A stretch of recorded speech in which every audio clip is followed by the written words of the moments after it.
सभेला जाणार नाही किंवा कुठल्याही राजकीय पुढाऱ्यांच्या स्टेजवर जाणार नाही हा ठराव आपल्याला मान्य आहे काय?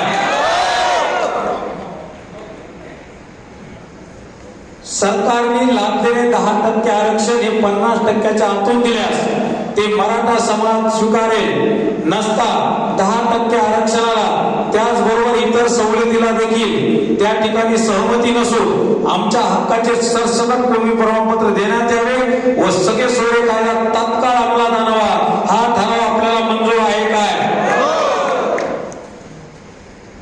मराठा योद्धा मनोजदादा जरांगे पाटील यांच्या पाठीशी तालुक्यातील जिल्ह्यातील आणि अखंड मराठा समाज त्या ठिकाणी तन मन धनाने उभा आहे।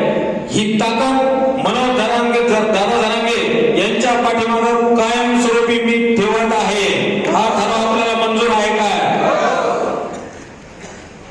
संविधानिक आंदोलन चिरडण्याचा प्रयत्न झाला तर सर्व समाज बांधव जेल भरो आंदोलन करतील हा ठराव आपल्याला मंजूर आहे काय?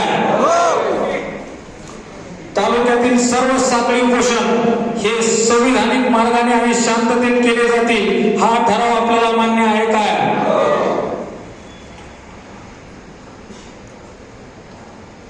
सर्वसामान्य जनतेला व्यापाऱ्यांना त्रास होईल असा कुठल्याही प्रकारचं आंदोलन या ठिकाणी आपण करणार नाही हा ठराव आपल्याला सगळ्याला मान्य आहे काय? आपण मराठा समाजात जन्म घेतला आपल्या जातीसाठी आणि समाजासाठी आपल्यात आपसातलं प्रेम आणि संघटन आम्ही कायमस्वरूपी आयुष्यभर टिकून ठेवू हा ठराव आपल्याला मान्य आहे काय? सर्व मराठा समाज बांधवांनी माननीय राष्ट्रपती राज्यपाल यांना लेखी व मेलद्वारे निवेदन देऊन कुठलेही असंवैधानिक आंदोलन होणार नाही परंतु समाजातील बांधवांना विनाकारण गोवण्याचा किंवा प्रशासनाने कुठलाही दबाव आणण्याचा प्रयत्न केलास तालुक्यात सगळ्या महाराष्ट्रातील अखंड मराठा समाज हा रस्त्यावर उतरेल हा ठराव आपल्याला मंजूर आहे काय?